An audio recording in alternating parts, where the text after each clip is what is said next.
Welcome to the Fall Turf Festival at Gulfstream Park West. Ron Nicoletti, joined by track announcer Pete Aiello. Both of us in blue today. Don't adjust the dials. We look a little like Biscayne Bay when we sit next to each other like there's all this blue water here, don't you think? What do we explain with the red? I wanted to have a little contrast there. So, well, we got a fast track. We got a firm turf. Of course, got a little carryover today. We got an 8-race card, so the Rainbow Six starts in race number 3. $2,500 plus in that. And when we have these 8-race cards, we do not have the early pick 5, but we certainly have one a little later on in the afternoon. And it's going to be a fun day of racing today, these 8 races. But before we look into the Thursday card, let's see what's tweeting around the country. And the first tweet we want to look at is the Big Beast. This horse, I remember him winning the Travers. I'm not the Travers, he was second to Private Zone. That's what I wanted to say. In the Forgo last time out before they retired. This is a pretty good horse. And retired now, the Big Beast is going to a Calla stud. Always nice to have a horse of that quality retire to the state of Florida. Look forward to seeing his offspring. Yeah, and he ran pretty good. I actually got to see that race up in New York at Saratoga, and when he ran second, nobody was beating Private Zone. Private Zone, of course, one of the odds-on favorites in the Breeders' Cup this weekend. And talking about the Breeders' Cup, the weather looks like it's going to hold off, which is very, very important there. I thought it was going to be, sloppy tracks. It looks like it's going to be no rain you see there on Friday and Saturday, and it should be a nice day. I'm hoping for it. Certainly some rain the last couple of days, and for the elephant in the room right now, if you haven't heard, big news out of the Breeders' Cup. Beholder withdrawn from the Breeders' Cup Classic. She will not run. Yeah, she spiked a little bit of a temperature, and they decided to think that's what it was. That, and she didn't scope very well. So Aired on the side of caution, and American Pharoah now has one less to worry about. Yeah, and especially Onicode, who I like in that race. And now, talking about the Breeders' Cup and South Florida, we have a lot of interest here in Gulfstream Park. You see some of the post positions there. Valid, going to be in post 10. Andrea's rewarding the juvenile fillies in post 6. Tap 2 at the juvenile fillies, post 2. And you see the other horses down there. Lady Shipman, I really like, is the 5 horse. And Kiss to Remember, the horse I'm giving out right now. Kiss to Remember, 31 on the morning line. That is my bet in the Breeders' Cup. Actually going to bet that one. Well, just do me a favor. Don't bet Lady Shipman because she's already got to carry me. I don't think she can carry you also.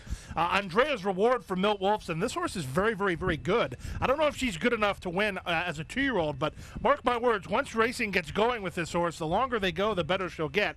I think she has a look in that race as well. Well, let's get into the Thursday card. The first race is 1 mile and 1/16 on the turf. Maiden claim is fillies 2-year-olds. The claiming level is $35,000. We've got a clean slate, no scratches or jockey changes brought. And Pete, I know you want to go back and show her a performance last time out of Gallon's Gold and Little Gianna. Yeah, they come out of the same race. You can see Little Gianna from the back, and then Galen's Gold in the green colors was racing up near the lead there. Look at this race. They're not coming home all that well. That's true, but they're also not far apart. So Galen's Gold, who didn't have much form coming into the race, made a very, very good run when dropped in class. You can see the winner coming over the top in Falcata, and then back in 6th position is Little Gianna, closing late to finish only in front of one horse that afternoon. But it wasn't a bad debut run for Little Gianna, and it's this kind of a race. This race, degree of difficulty-wise for me, pretty tough. Well, we're basically in agreement. We've got our exact and try flip-flop. I did go with the 5. He was talking about Gallon's Gold. Looks like, to me, she's sitting on a winning performance. She responded last time out. That was that drop in competition. You saw that 4th-place finish at this level and distance. I like the fact that she can stalk the pace. I've been watching over the last few days. Pete, I know you've been upstairs and from that high perch. This doesn't look like you could win on the front end. One horse did yesterday, Dreaming of Clarice, but it looks like it's been favoring horses that stalk and close. Well, my logic on that is that this turf course just doesn't carry the speed as well as it does across town, both because of their circumference and because of the surface itself. This turf course is not as hard as the one over at Gulfstream Park, so the speed horses have to have a little bit more bottom. They don't get carried to the wire like they do across town. And the other horse we used was the 3, Will Be Magical, 3rd in a 5-furlong career debut on the turf, is dropping to this $35,000 level, going back to the turf today after encountering a little trouble at the start, was pushed in, finished 5th against maiden special weight competition, going 3/4 on the dirt. I went back. I didn't see that much trouble on this horse. It was hard to see. I didn't see it on the head-on. It was behind the horses, but they wrote it down as a trouble call in there. Do you remember that race? Yeah, it wasn't that big a deal. I can tell you this, though. Will Be Magical got beat 5 lengths in her career debut to a horse by the name of More Royalty from the barn of Ralph Nix. She came back to beat the boys in allowance race just a couple of weeks later. The key to that is if they run back to that race, they're running for second money. More Royalty has to run back to her debut, but if she does, she wins. Let's go to the main track for race number 2. 1 mile claimants, 3 and up. Non-winners of 3 races in life or 3-year-olds, $16,000. Field of 6. Looks like there's a 2-horse race in here, and I couldn't separate either 5 Royal Knowledge or 6 Blackwater Charlie. I did put the 5, and so did you, Royal Knowledge on top. Try and make it 2 in a row after becoming the only 3-time winner in the field, and that gives her the edge there. When he drew off to defeat $12,500 condition claimers at the distance, his biggest challenge certainly from Blackwater Charlie. I agree. Blackwater Charlie's an interesting horse. He has very, very little turn of foot. He's just kind of a grinded out one-pace type racehorse. So it'll be interesting to see how he takes to this surface. I think it'll actually probably help him because he does have some form of tactical speed, at least relative to the field today. Royal Knowledge was impressive, tipped into the clear at the far turn, and then kicked on to win with something in reserve. He has won 2 races at Gulfstream Park West. He has run 2 races at Gulfstream Park West, so he's never been beat over the surface. As you touched on, he is a 3-time winner, and the only other horse to win 2 races over this surface is my third play, the 4, Cool Union Man. I also threw in the 2, Cole Miner, was digging down deep last time out, yuck, in the stretch when closing to finish second behind those 2 horses behind Royal Knowledge last time out. Albino Rossi, Tyler Gaffney to ride as Edgar Zayas moves to Blackwater Charlie. I don't know if you could read anything into that, musical jockeys there.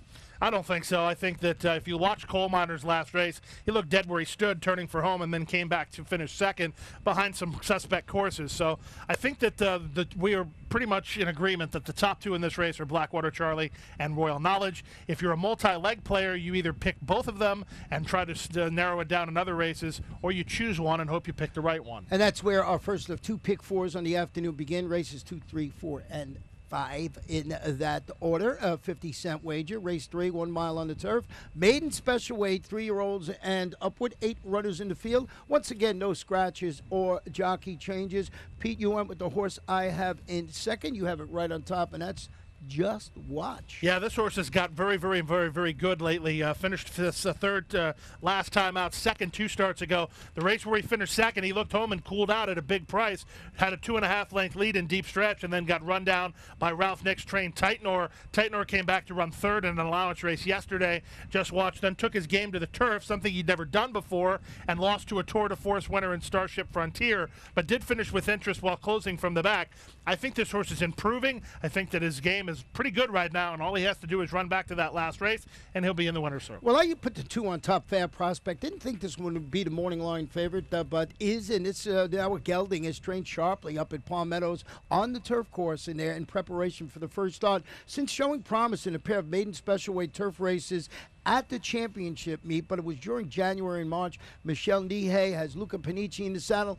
A bit of a guess on my part going off the workout pattern. Hasn't run in a long time. Here's something that's interesting. We always talk about the fact that sometimes the statistics are somewhat misleading. I think this statistic is misleading. You have a $3.19 ROI on Michelle Nihei off a long layoff. That means that you're making money on that angle. So everyone says, oh, that's a good angle. Right. I don't think so, because to me, Michelle Nihei doesn't get her horses ready off the layoff. She takes care of them, and she does her work very methodically. So to me, I think that the stat in the racing form may be a bit misleading. Yeah, and what happens is the one race that she does win pays $22, so it skews the thing there. So, but Michelle Nihei does a great job, as you mentioned. The horses look fantastic when they come here. Going to have to win off the layoff. Number 8, Just Watch, for all the reasons Pete mentioned in there, and we closed it out with the 6-horse True Diplomacy. Now a gelding, another one that's a new gelding, making his first start since threatening to break his maiden at this level, and that was in a trio of maiden special weight turf races at Gulfstream during May and June. Dennis Manning, Diego Gomez. It's a gelded son of English Channel, so turf breeding coursing through the veins there. Yeah, he was my best of the rest. I had to talk a little bit about the 3-horse here, Ronnie, Red Hot Ralph. As everybody knows, I'm the treasurer of the Monty Thomas fan club, so this horse will get on turf and try the 1 mile journey for the first time. Those are two big unknowns, but I like the work Monty Thomas does. He's had a solid season so far. This horse is stepping back up in class, but there's some talent here. He ran well in his debut, and then, to be honest with you, he didn't run very well last time out when losing to a class dropper from the barn of Stanley Gold in pure talent, but we'll see if he can take his game to the next level when moving to the turf and going long. Well, a couple of changes, Dan. You get a square price when he does that, 6-1 on the morning line, so I think you'll get a square price. One of those horses you might want to add to the early pick 4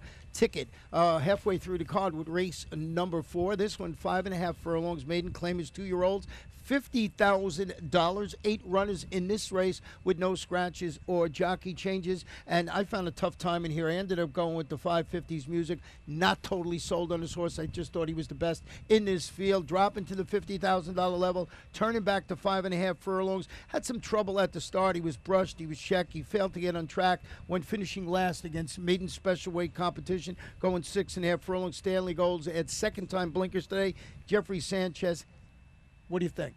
I think I would love to bet pancakes. 1 against the 5 here. I'm going with the first-time starter on the rail, Ronnie. So you do have an opportunity. You have some seasoning. I don't. I have an inside gate, but I also have the team of Eduardo Nunez and Kathleen O'Connell. So I went all the way to the inside and hope that this horse has some tactical speed where she can get out of there and get in position early. This is one of the races that Ronnie and I love. He has 3 horses. I have 3 completely different ones. But when you look at this race on form, I think this is that kind of race. You definitely want to spread here. That's why I said right there, the 5s, 50s music. I put it on top, and I'm not totally sold on that horse. Number 8, Silverado Stars, making his local debut for trainer Eddie Plesa Jr. First start. She's showing speed and fading. It was in his July 17th maiden special weight debut. It was up at Monmouth Park. Never bet a horse from Jersey until it has a race over the track. You heard it there first. Please at 24% with maidens making his second start. This apprentice won a lot of races up there, and this year's having a really good year. Vincenti Guidel. Yeah, he came over from Chicago. He was doing very well at Arlington and then switched his tack to Monmouth. The momentum continued. It's kind of slowed down a little bit so far here in South Florida, but he hasn't really had a huge amount of opportunities to win races. You are certainly correct, sir, about the Monmouth angle. However, I violate my own angle with my second play of this race. Number 3, Roundelay, debuted for 25 at Monmouth. So not only are you coming in from New Jersey, you're stepping up in class, but you're doing that for trainer Gerald Bennett. I'm very, very interested to see all these horses that are coming in from Monmouth Park and from Erie, Pennsylvania at Presque Isle for the barn of Gerald Bennett. Gerald Bennett, one of the perennial leading trainers at Tampa. So in my mind, he's legging them up for Tampa. But that doesn't mean he won't win some races along the way. It should take note here, the horse Roundelay was 4-5 on debut and finished second under a less regarded rider than he gets today. Well, you went to a first-time starter on the rail, but what about a horse that's on the outside of first-time starter, and that is Wildcat Wish. There's a $95,000 son of Wildcat Air, debuting for trainer Bill Kaplan. 9 useful morning workouts showing the barn. It's okay with first-time starters, and this horse is going to start with Lasix, Juan Leyva, their go-to jock. And, you know, talking about these horses, we have 6 different horses picked up here, and a first-time starter might be the way to go. So my question to you is, how about my first-time starter against your first-time starter, finishing in front of each other for the old pancakes? Well, we'll go for that. If you're keeping score at home, Ronnie won round 1, I won round 2, so we're even. No food has changed place yet. We're going to now try to change that with race 4 today. The pancakes are very good. Let's go to race number 5 this afternoon, and that is 7.5 furlongs on the turf. We mentioned at the top of the show the turf course is firm. These are claimants, fillies, and mares, 3 and up. Non-winners of 3 races in life or 3-year-olds, $8,000. And we're going to go back and show you performance of the 1 horse today, but the 6 that day, Pinsy's Prize. Yeah, there's a reason for this. I want you to take note of where Pinsy's Prize is in this race. Pinsy's Prize is laying 3rd off the speed while tipped into the clear under Gaffleone that afternoon. She surges by the leaders, draws 4 or 5 in front off the top of the turn, and wins with something in reserve. Why is that relevant? Well, in my opinion, it's extremely relevant because the last 2 times that she's ran, she has not been properly ridden. I'm sorry, but that's the facts. Every time Pinsy's Prize runs well on the turf, she's covered up early, put into the clearer to make a run around the far turn, and then kicks on like this. Don't fix it if it's not broken. Clearly, it is broken. She's not running well when put into the race. Don't put her into the race. I didn't like that last time. I didn't like it the time before that, although the time before that when Zayas had the call on Pinsy's Prize, it wasn't his fault because there was no cover. He had to go on with it too soon. Hernandez tried the offensive move last time out. It didn't work. Edgard Zayas has the call on this filly again today. The call here is do not, and I repeat, do not go to the lead. Let somebody go outside you, drop over to the rail, and kick on and win this race the way the turf course has been favoring horses to win races, which is from a little bit off the speed. Well, one of my favorite angles, if you listen to me every day or once in a while, at least, is no one. That's what I'm saying. Once in a while, the 4 Turf Fast, the only 4-time winner in the field. 3 of those wins on the turf, 8-3, 1-0 on the turf. This one cuts back to 7.5 furlongs after that hard-fought second-place finish against this same caliber of composition, going a mile on the grass here. Turned back to 7.5 furlongs. The only horse in this race to do something no one else did, and that was win 4 times. Number 7, Adar. You don't have this one on your ticket either, Pete. You went with the number 9. I'll talk about Adar real quick. Close to finish second behind aforementioned Turf Fast. Going a mile. It was at Gulfstream. It was on October 2nd, and third behind her last time out. May be able to reverse that previous outcomes with the way the turf course has been playing. She likes to come from off the pace. Tyler Gaffalione certainly is a guy you want to have in charge. Well, here's what happened with Adar. Adar made my naughty list for her 2 victories across town. I then I took her off the list last time out when she finished third. She needed to run second, so she's now back on the list, and that's a permanent move. She will stay on my list, so when Adar wins, I lose. Well, let's hear about the 12-1 shot. That's number 9, Zamarata. Well, Zamarata should figure to trail pretty well in this race. Her races on the turf have just been okay. But again, I'm looking for try to get the tactical setup that has been winning races over this turf course. She has an outside post, so she's going to have to drop over to save some ground. But I think that she is a logical play to kick from off the speed, and she'll be a decent number. So for me, she was the best of the rest. Well, let's go to race number 6, 6.5 furlongs, an allowance optional claimer. Fillies and mares 3 and up, $16,000. First scratch of the day comes with the number 8, JL's Princess. And I want to go back and show you performance of a horse, Pursuing Faith. It's been on the turf last time out. I think this horse is much better on the dirt, and I want to show you this horse's performance in the 3 ring. Turn it for home and stretch. Look, this horse was running very, very well today, and, ended up getting, fought on gamely in this race, weakened to finish third. That was going 7 furlongs. And why I wanted to show this race, I think this horse is much more suited for the main track. Broke her maiden at this distance in her career debut. There she said she finished third. She was okay in that race, but that was a stake. So I'm thinking this is a perfect spot for her. She goes back. She stalked the action last time out. She finished second against first level allowance runners going 5 furlongs on the turf. So I went back that she broke her maiden at this distance, that she ran third in the stake. I think going back to the main track today is the key. And I see that you have it on top. We're actually in total agreement with our exacta, which is weird. Yeah, it is weird, especially since this was a race that I thought was pretty tough.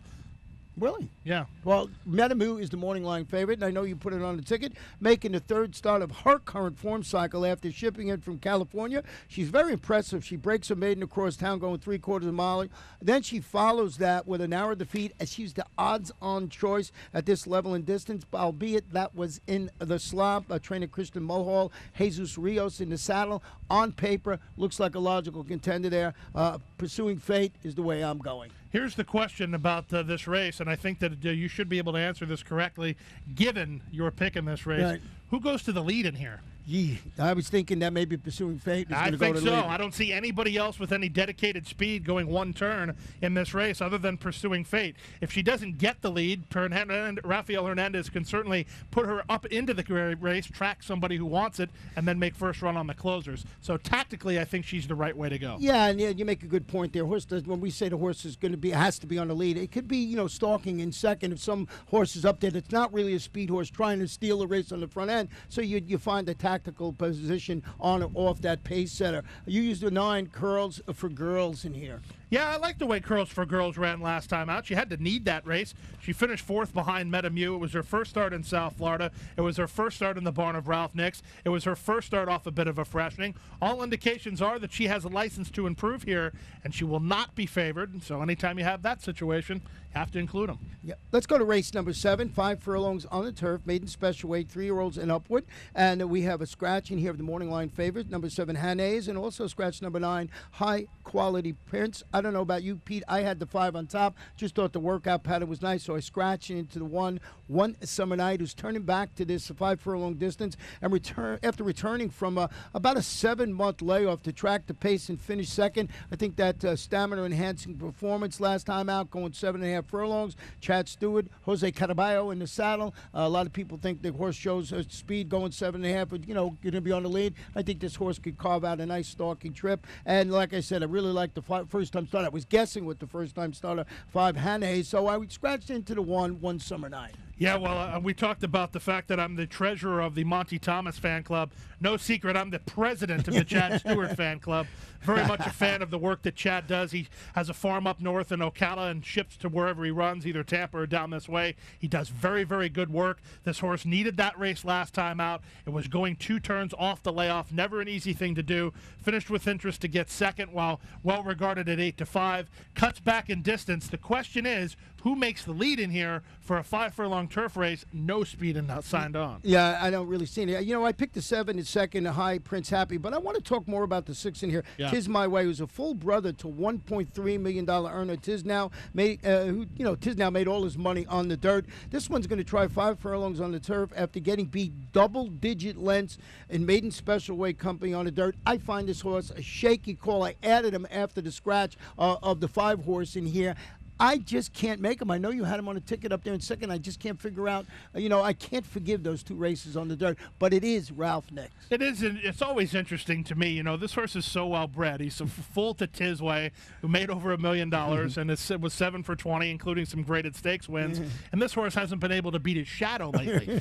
But in my opinion, it's now or never time. This is an easy race for a maiden special weight. This is his turf debut. He has to wake up and show some ability here. And because there's not a lot of speed in here, if I'm Edgar Zayas, I want him to try to make the lead because I don't think he's going to have to work too hard to get it. Well, number 7, My Happy Prince, who I mentioned, I deferred to talk to the 6 first because I don't know what to do with the 6. High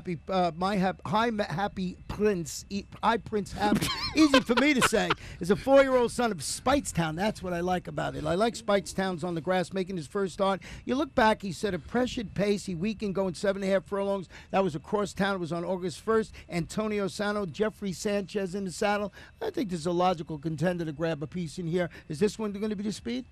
Maybe. I mean, I honestly don't know who's going to be the speed in here. If you have a strong opinion as to who makes the lead, I would strongly encourage you to bet that opinion, especially if it's not the favorite, who will definitely be the one Summer Night. For me, it's 2 deep or single. If you get 2 more or any more than that, you're pretty much betting against yourself in the multi-leg place. Yeah. I mean, you have. I know you put over the limit on your ticket over there at 5-1. Eduardo Nunez, Dave Brownlee. That horse will make it hit the ticket, but I'm a multi-leg guy. So if from a multi-leg standpoint, I probably don't use the 2 in my multi-leg tickets. If I'm a try player, I absolutely have the 2. And don't forget, we have rolling super high 5s throughout the afternoon. It's been a very popular bet. And what a great way to end the day. We got the rolling super high 5 in this 8th race along with the $5 Quinella. This one is 7 furlongs, maiden claiming fillies, 2-year-olds, $12,500. Big field, 10 runners in this field. No scratches. No jockey changes in here. You went with the horse I have in second, and that is 3, Cosmic Saint. I'll start with the number 5, No Toddy, No Party. Plummeting today to the $12,500 level on the main track after failing to show much. But that was against $50,000 maidens going a mile on the turf last time out. Jose Garofalo, Tyler Gaffalione handling this combination of free fall and surface switch. I just thought on the drop, you were talking about it a little earlier with the Ralph Nix horse. Horses, they're going to try and win in this spot. I love races like this because anytime Ronnie has an opinion or I have an opinion or you out there have an opinion, I guarantee you this. I can argue against your horse just the same as you can argue against mine. That makes for a great betting race when you don't have horses that have a whole lot of resume to look at. And that's this race. There's not a whole lot of form in here. I mean, the horse that was installed as the morning line favorite has never been closer than 21 lengths. I think maybe they typed that one wrong. But nevertheless, Cosmic Saint has only had 2 races, took money in those 2 races, goes out for Larry Pilati, who does win races. Castro says he'll ride the horse back. He's rode him in his first 2 races. So this race has no more questions than it does answers for me. There's more. I mean, this race is awesome. I love this race because I think the winner of this race absolutely has to pay $14 or more. Well, the number 1, Playa Saragossa, one of the horses that have my ticket, is 15-1 on the morning line. He's stretching out to the 7/8 of a mile distance. He made a 4-wide bid last time out. He finished 4th against this caliber competition, going 5.5 furlongs. Was right here on October 17th. Why can't he win? There's no reason. Right. That's like I said.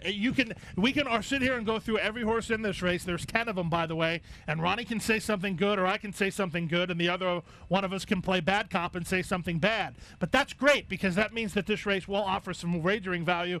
And if you are alive in your multi-leg plays and you can afford to punch the all button, you'll need it here. If you can't, make sure you go as deep as possible because this race is very, very tricky. I would be remiss if I didn't mention my favorite angle in racing, especially this time of year, Ronnie. You know what it is. What's that? Second start in from Monmouth. It's the 7. Expect some drama. Going out for Jane Sabelli. Was drubbed in her only 2 races. Should take note. She went off 7-2 in her debut in New Jersey. Came here was a 17-1 chance. Ran like a 17-1 chance. But they'll get better with the race over this track. Well, she's 15-1 today, and I guess if you can get Jane Sabelli at 15-1, you got to give it a second look. And as Pete said, second time in Monmouth, this angle that he made up. We'll see how that works out today. Fun card, 8 races, fast main track, firm turf course. Pete's going to give you all the changes you need in just a moment or two. Fun day today. Absolutely. Good betting card, I think, especially with the last race involved. Last race from a multi-leg standpoint, perfectly placed by the racing office staff because this is a race you'll definitely need coverage in.